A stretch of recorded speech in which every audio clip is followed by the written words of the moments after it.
Judy was frozen. Utter terror gripped her in every sense of the word. Her breath was meager, her muscles strained, and her mind shuddered under the pressure of the mere presence of the goat before her. She knew who it was. Anyone sane would. Unnecessary confirmation came to her from Nick. "Hello, Satan. Hello, failure." Before Nick could respond, the ram waved a hoof and a band of twisted black power coiled itself around the Todd's muzzle, silencing him. A pair of bands wrapped around his paws at the wrists and another at the ankles. A supercilious sneer curved the goat's muzzle to reveal a set of elongated canines and teeth far sharper than should be found in the mouth of normal ruminant. "Did you truly think that killing my underlings would do me harm? They were a worthy expenditure to lure you out, and their deaths merely allowed me to manifest. Now sit still like a good pet. I'll attend to you and your thieving shortly." Fear coiled in her gut as Judy realized how hopelessly outclassed she was. Her demon still stood but was bound, muzzled and immobilized. He didn't seem overly upset, but he hadn't moved since the devil himself had appeared. Of course, neither had she, and if his reasons were anything like hers, it was due to abject terror. Even with her full armor and its reinforcements, she felt like she was being crushed under the weight of the goat's presence. Said demonic overlord took a slow step forward, addressing Judy as she trembled. Holding out a hoof, he crooned, "Come here, little angel. Come here now and all will be well." The goat's eyes glowed with self-assurance around the horizontal pupils, black depths into which many had sunk. Judy swayed on her feet. The voice was a whispered narcotic. She knew it was demonic magic. She'd felt such effects on campaign, voices that could lure and beguile, leading angels into ambushes or worse. She'd been trained well and learned to resist such tricks, but this was an ocean where the others were puddles. The pressure clouded her intellect and drowned her will, leaving her mind gasping. "What is it you desire, Judith?" he asked in a voice like warm honey, tones one only heard from a parent or lover. "Any wish I will fulfill. Any dream I will grant you. Any hunger I will sate. Anything you desire. Wealth and power or endless pleasures of the flesh will be yours. Just take my hoof and I will give you all." Judy swayed as she stood, struggling to resist and succumbing. She reached out for Nick, but she couldn't find him. The voice was whispering right beside her ear, close enough to tickle the sensitive fur. And the devil hadn't moved an inch. "Would you like the little fox as your pet, perhaps? He would fit well there, to serve you in any manner you wish." Endlessly. Judy fought, struggling to stay on her feet, but every moment she stood, her feet itched to move. If she did, she would lose herself. If she fell, she would be taken regardless of her wants. Her heart ached and all she wanted was what the voice offered. She wanted it and hated herself for it. "Take my hoof. Swear yourself to me on your name and all that exists will be yours. The fox, the throne of heaven, endless joys and eternal pleasures. Everything your heart craves and any want you could ever imagine." The honeyed voice and pretty words wormed their way into her mind. Flashes of all he promised flitted behind her eyes and there was nothing she could do to keep them out. "All yours," the insidious voice urged, oh so gently. "Just give me your paw." Judy's feet began to move, a slow, shuffling progression, and the voice grew insistent. "Come, come, my dear. We haven't much time and there is an eternity of pleasures waiting for you. Reach out. Now." The voice echoed off the walls of her reality, the last word booming through her, and Judy felt her paw rise of its own volition. Tears were welling in her eyes and she felt close to vomiting as she realized she couldn't stop herself. She was lost and there was nothing that she could do. Laughter, deep and rippling with triumph, rolled through her world and Judy was sure she would faint dead away. The pressure was murderous, crushing her consciousness, making it painful to breath. And suddenly the pressure on her eased. She was floating. Her feet were no longer touching the ground. It no longer felt like she would be sick and her breath was heaving in and out of her lungs, leaving her ragged and quivering. Her eyes creaked open, expecting a goat with a death's head grin leaning over her, only to see red fur and a muzzled face. The face was inert, passive, blankly staring over her head. Then a blazing emerald rolled down to look at her and winked. Judy could have fainted in relief. A slow smile grew on his mouth under the muzzle, until his familiar easy smirk was there. Judy was too conflicted to do any of the things she wanted to. She wanted to punch him, to slap him for letting her be so scared and alone. She wanted to thrash him, scream at him, beat him until he begged for mercy. The relief she felt was so intense she wanted to weep. She burrowed her face into his chest and allowed herself a ragged breath as the fabric of his shirt strained tight in her grip. A moment later, her feet touched the ground. She was loath to release him, but they weren't out of danger yet. The feeling of heaviness was still thick in the air, coating the back of her tongue, but she no longer felt crushed by it. Hope started to grow in her as she saw the monster called Wraith, now someone she trusted, shake off his muzzle as if tickled by an annoying fly and stand between her and the devil himself. Buffy. What an unpleasant surprise. If the devil hadn't been staring slack-jawed before, he certainly was now. Nick was pleased at the result. Baphomet was flatly stunned that his bonds hadn't held. The fact that they'd been so easily shaken off by a mere incubus left him speechless. Nothing to say, your royal uselessness? Quickly composing himself, the devil lightly snorted. What cheek. I yawn. Nick put action to words and made his boredom clear to all present. You took forever getting here. Did you have to take a pit stop, or did I use words that were too long in my note? Gloat all you wish, Satan sniffed haughtily. Your pathetic attempt at theft will soon be remedied and what you stole restored. Fat chance of that, Buffy. I must admit I am impressed though. You worked out that I robbed you and it only took, pause for dramatic effect, 500 years. The only indication that Nick's barbs were finding their mark was a slight narrowing of Baphomet's red eyes. And you got off your backside to come deal with me yourself. Look at you being proactive. The once honeyed voice was quickly growing soured, like curdled soy milk. If you think you are doing anything but earning further torments, you are sadly mistaken. Am I? Nick asked with faux innocence plastered across his face and laughter in his voice. I'm surprised you ignored me once I was bound, honestly. I mean, I robbed you blind. Cleaned you out completely. Then you get up here and ignore me. I have to admit I was surprised. And a little insulted. There are greater concerns to me than a peon like you and a petty theft. Nick pulled a cigarette from some hidden place on his person and raised it to his lips. A flicker of indigo flame sparked the tip of his middle digit to light it. Greater concern to the archdemon of pride than to have your treasury emptied under your nose? My. He took a long drag, held it for a moment as his gaze met that of the pitch-black goat, then slowly released it into the air. Do tell. If you are too dim to know, I will not deign to enlighten you. Now be silent. The devil's words were growing slightly sharper and the narrowed eyes had been joined by a minor twitch in one ear. Nothing anyone would notice unless they had spent a very long time studying the demon who sat on the throne of hell. Nick had done exactly that and for longer than anyone could remember. He was making progress. I don't think I will, Buffy. Nick purred around his cigarette. It's not as though you could actually silence me anyway. You will address me by my titles when you are permitted to speak at all. Annoyance and disdain tightened the devil's voice. Or what, you'll cry at me? Nick asked around a laugh. Very well. Lifting the burning tobacco from his lips, Nick assumed a mockery of the salute he had learned in his first house and withheld no mockery from his voice as he crowed. All hail Baphomet, arch-pansy of House Superbia. Holder of the throne of hell by virtue of poisoning. Combat was too dangerous after all. Bearer of the Luciferian mantle and banner of lost souls, when they aren't too heavy for him. Keeper of the key of wards as it came with the chair he uses. Grand Satan of the legions of hell because the work is all delegated in Custos Aureum of Tartarus, because no one remembers what it means but it sounds good. Long may he cower. Arrogant peon. A frayed thread of irritation crept into the devil's voice. Was that a hint of bleeding? Says the archdemon of Superbia? Oh, the irony. Nick returned his cigarette to his lips and exhaled a cloud of smoke. And name-calling? Way to prove me right, Buffy. Do you need a snack before nap time? Your feeble attempts to goad me are pathetic. Do you truly believe anything you have to say would cause me even the slightest discomfiture? You tell me. I will tell you nothing. The burning carnelian orbs turned back toward Judy. I will tell your little friend there a thing or two. My dear, I'm sure by now you know the sob story of the poor little angel who was tricked into falling. What he hasn't told you is that falling isn't forced. What he did to earn his exile to hell was his choice. And what choices he has made. The devil offered Judy a rictus grin, his laughter scraping at the walls of her mind as he continued. Did he tell you what he's done? All the things that aren't in the files you pure little angels keep? The horrors he's visited upon angel and demon alike? He's corrupted dozens of your kind. Slaughtered more. Before he got uppity and tried to take hell from me, he had a cape made from the wings of all the angels he'd taken prisoner. Most of them he broke himself either in the arena as an entertainment to feed his pride, or in the bedroom for his pleasure. The goat murmured as his power left his eyes burning like coals. Judy could feel their warmth singing her fur and caught a whiff of sulfur on the air. And you? Satan sighed.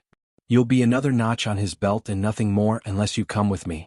Swear yourself to my service and you will decide his fate. Revenge for your dead comrades, his servitude for all time. Anything you desire. You're repeating your sales pitch, came Nick's droll interjected, breaking the building pressure again. You are an insufferable nuisance, the goat bit out. Ooh, big words. That calendar Izzy got you is paying off. Baphomet gave the fox a greasy smile. Speaking of Asmodeus, he will be very pleased to get his claws in you again. You sure you don't want to give another house a shot? You failed to break me in Superbia. Izzy failed in Luxuria. How about Nvidia this time? Or Gula?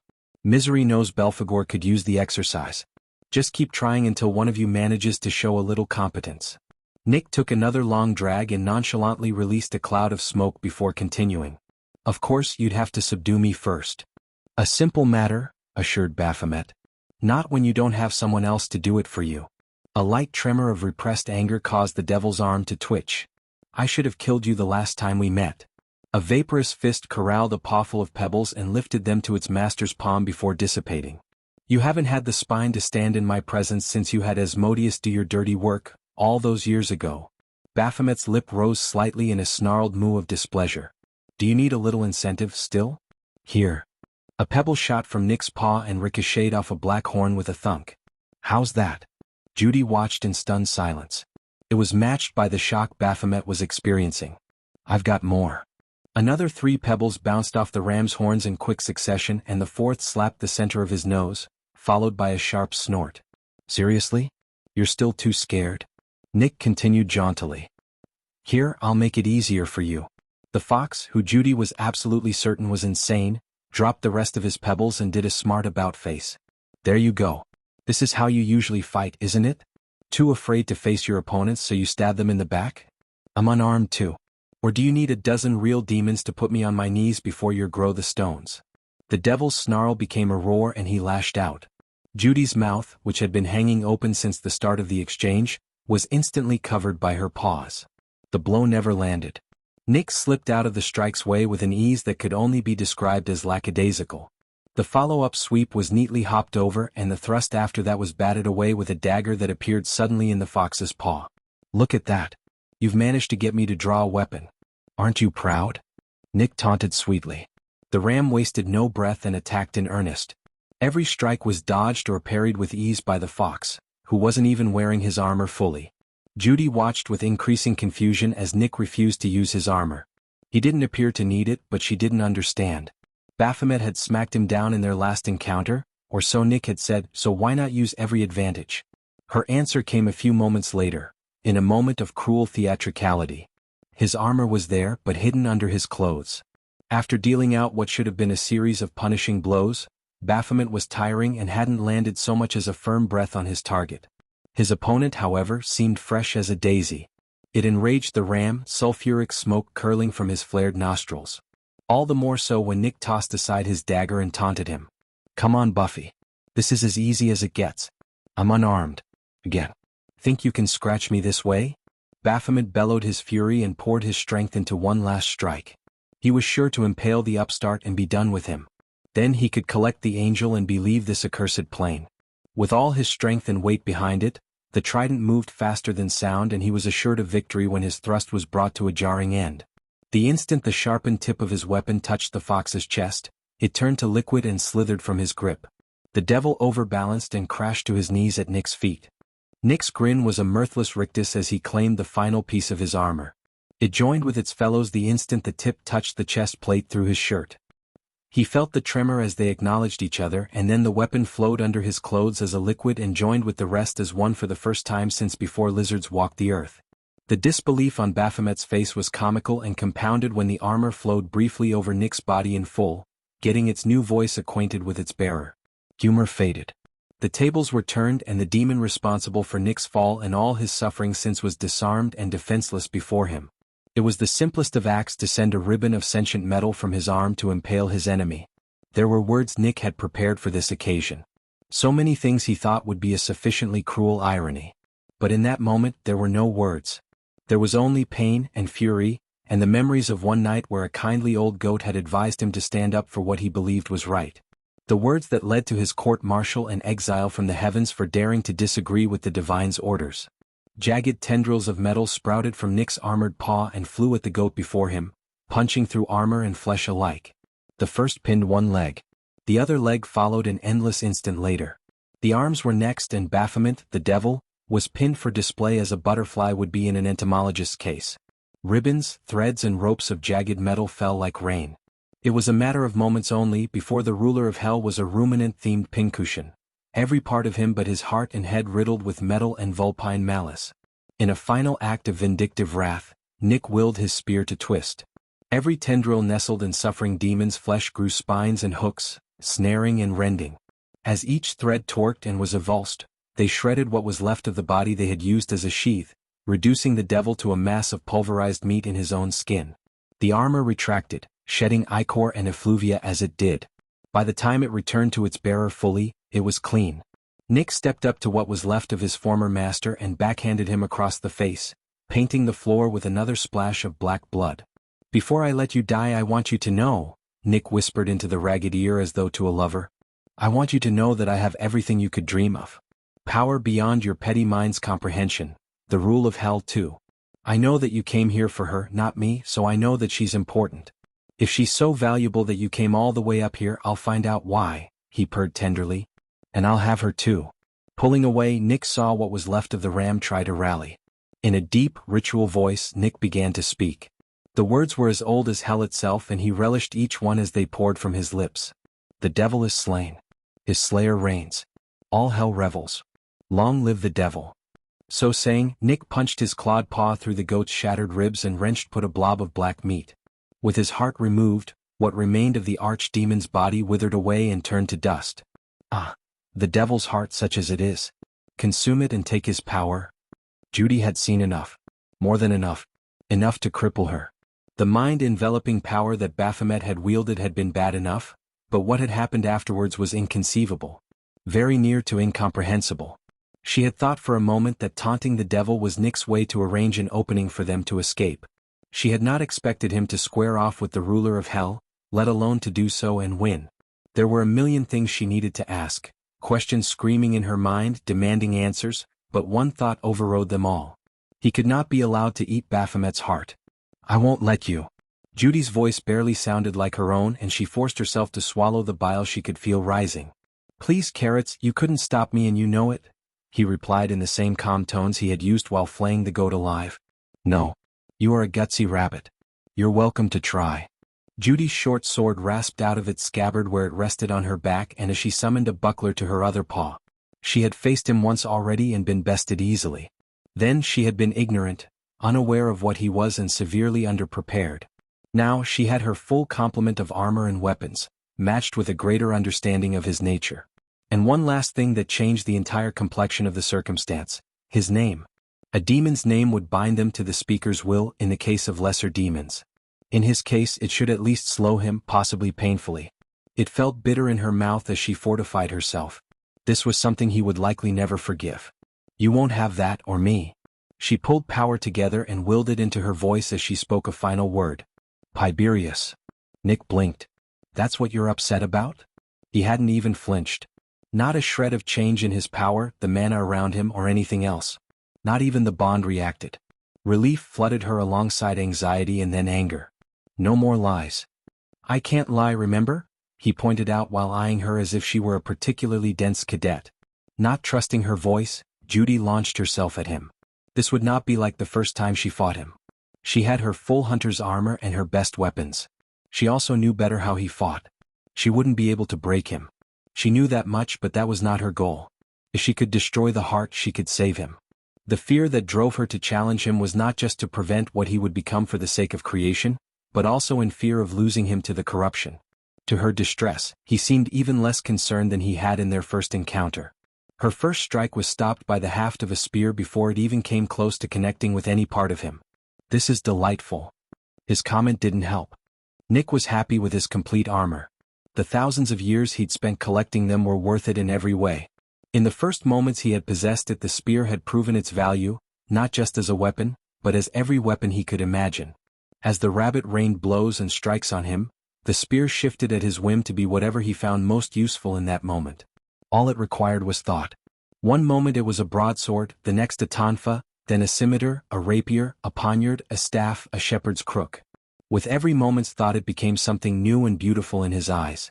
It required a touch of focus at first, but he quickly found the same rapport with it that he had with the rest of his armor.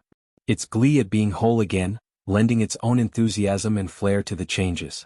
While he fended off slashes and blunt force attacks from the rabbit's shield, Nick let himself relax.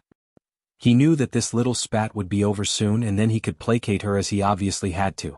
She would wear down and slowly get tired enough that he would be able to talk some sense into her. Only that didn't happen. It took a moment or two, but Nick became aware of how very different this fight was than his first altercation with the angel.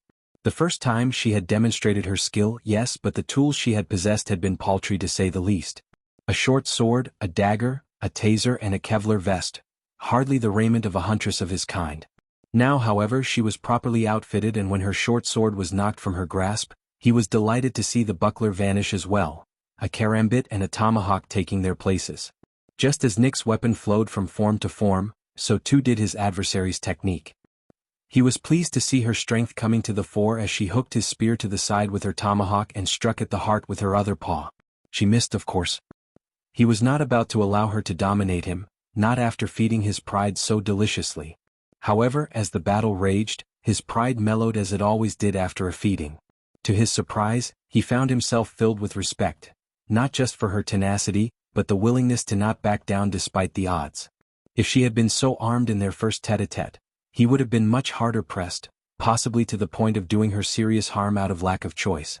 After the second set of weapons were batted from her paws, another set took their place.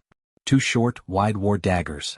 Held to stab in a reversed grip, Nick watched as she slipped in close and began to hammer at his defenses like a dervish of divine steel. The attacks grew wild and fervent, even as they came to nothing against his parries and blocks.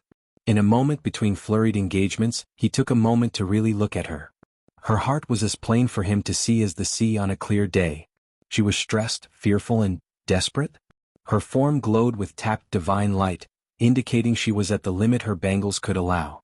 He was surprised to find that she was tapping her own power through her armor, as well, and putting as much force as she could manage behind her assaults.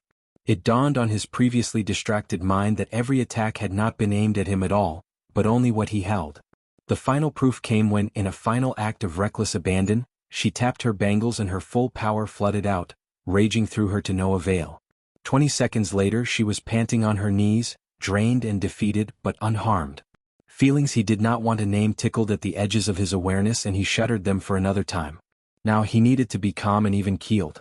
Giddiness was unbecoming for one thing. Now what was that all about? Please don't, she pleased through gulped breaths. Don't what, angel fluff? He seemed genuinely confused as she eyed him. Don't eat his heart. Don't fall further. Sweet misery. You really should let mammals finish speaking before you act. On the heels of his words, Nick summoned hellfire to his paw and burned the heart to ash. Hell and its throne can kiss my red-furred backside. All I did was kill him. I haven't taken his place. Just his weapon. Judy gaped as she watched the black organ vanish into nothingness. Creases formed on her brow and muzzle as she looked from the now empty paw to his face in confusion. That makes you the devil. Yes and no.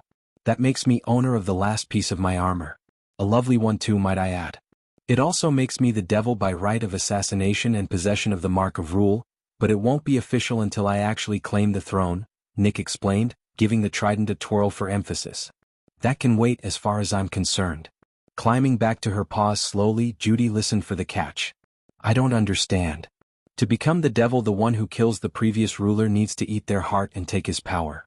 And let's face it, that would only weaken me, so I'm skipping that part. Then, I'd have to go to hell, allow challengers to come and try to best me. Blah blah blah. Can all wait.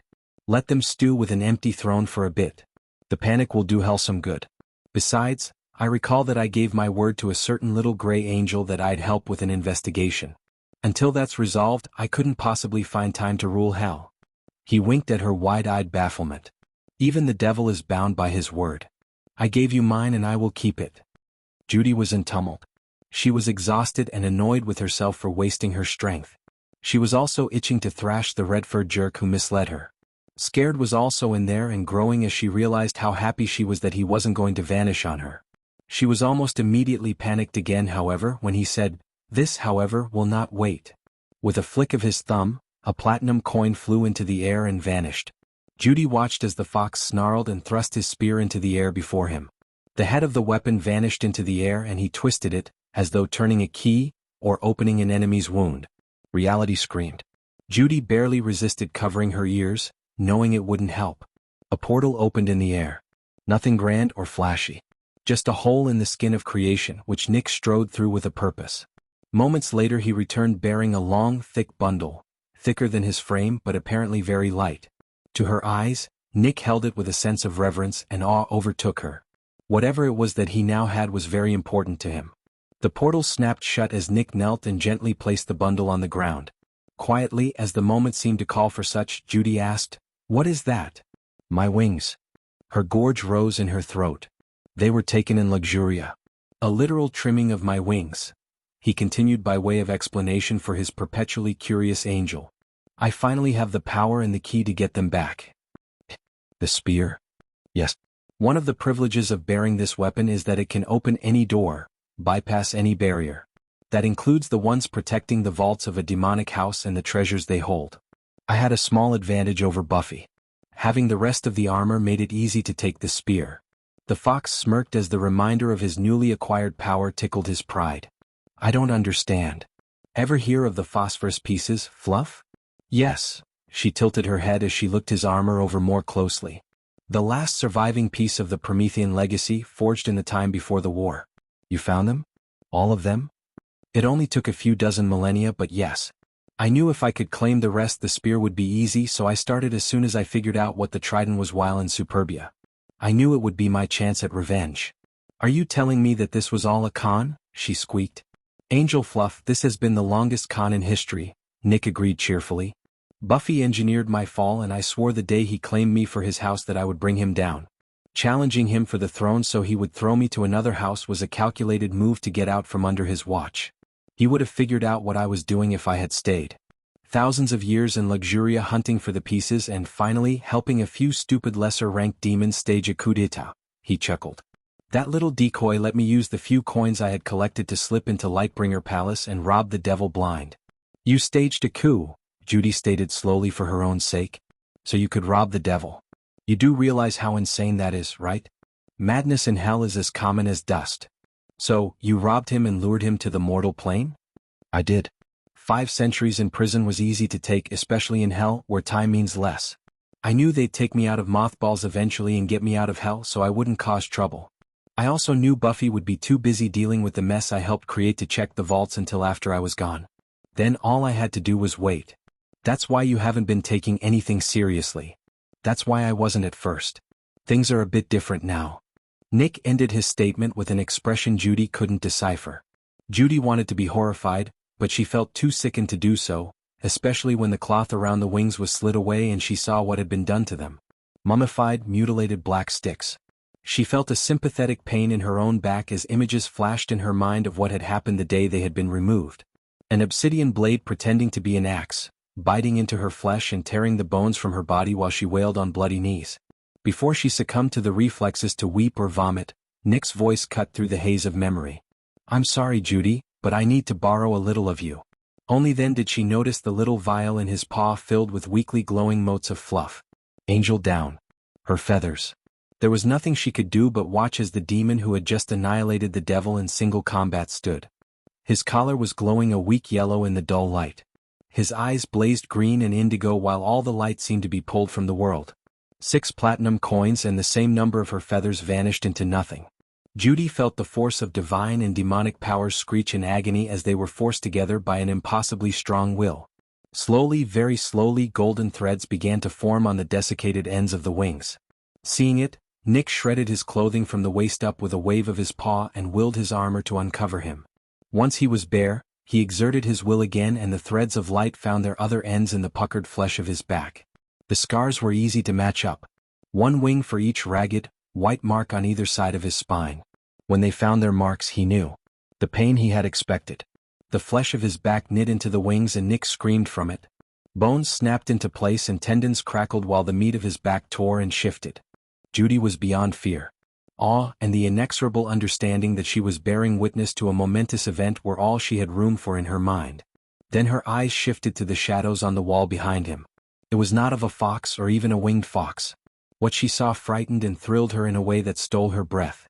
Indigo hellfire sparked from the wounds to the wingtips as they once more filled with life. In the wake of the fires, Judy saw for a moment the true reflection of the being she was bound to, a hulking form of obsidian flesh in vulpine silhouette, long and lean, dripping with corruption and masculinity. Long horns swept back and over between his ears, curling slightly then curving together behind his head, while a smaller pair curled back under his ears and smaller protrusions dotted his forehead. It gave the impression of a crown, making him seem regal in the chaotic light. 6 great wings that dwarfed their owner sprouted from his back and a nimbus of power wreathed him, turning him into a pillar of night. Golden light shimmering through his flesh made him luminous against the dark, and he was beautiful. Beauty and horror with a heart brighter than the sun itself. At length, light returned and Judy blinked in it. Nick was standing, much as he had been before they had been waylaid. The greatest differences were that he was bare from the waist up and his collar was glowing an angry red. Tension bled from his frame as she watched him take long, deep breaths. After a handful, the collar dimmed to a low, ashen yellow light. "I guess that's as good as it's going to get for now," he commented aloud. He turned and collected the dagger he had discarded in his fight with Baphomet. From the wrapping that had held his wings he withdrew a tarnished circlet of metal and a sapphire the size of her fist. Judy realized it was his halo and touchstone, the resting place of his power and memories. After a moment of thought, he let a pair of his wings unfurl and they wrapped around him, creating the illusion of a beautifully crafted suit and long coat. With a surus of movement, his armor shifted from where it had hidden itself and adorned him. Lefty sparkled on his wrist, and on his right wrist a matching bracelet appeared. At his neck, a torque of matching metal formed, and just to complete the picture, the spear shifted to form a cane. The sapphire that had been in his paws found its way to his throat. Between the knots of his torque and the shirtless vagabond dripping sex appeal was no more, replaced by dapper elegance. Somehow his only amplified what had been there previously. Once he was dressed and his armor settled into its resting forms, Nick slipped his halo inside his coat and turned to his companion, chiming, "Come on, Carrots. Dinner is on me. We need to celebrate." For long moments Judy could only stare. When she found her voice again it was to point out, "You are playing with fire. You're a hair away from breaking your last binding." "I've been dancing on a razor's edge for longer than life on this planet," he replied jauntily. "I can handle it. And no, I'm not." The angel looked at him askance. "Do you have any idea what you're doing?" "Most of the time, but just to help you sleep better, let me explain. Now that Buffy is dead and I am the last demon on the plane, other than Finnick, I want to keep the rest of them out. With as powerful as I am and wearing the collar, 2 of my wings out takes the tolerance for demonic presence right to the ragged edge. They can't send anyone up to see what's going on at all, and the rest of me is bound, so no threat to reality's integrity or the balance. Besides, wouldn't it be better for you if heaven won the wager? Considering everything else that's happened, I am suspending my judgment on that." "Most wise of you." Now, Nick snapped his fingers and the rot that had accompanied Baphomet's arrival vanished. Time began moving again and Nick hummed in appreciation of his new powers. "On to food. After we eat we have a lot to discuss. Why Buffy wanted you for a start." Judy followed uncertainly as the devil apparent strutted off ahead of her. There were many things that concerned her, not the least of which were the collar's reactions and the fact that she'd seen him rip a hole in the world. Judy was re-examining the term outclassed,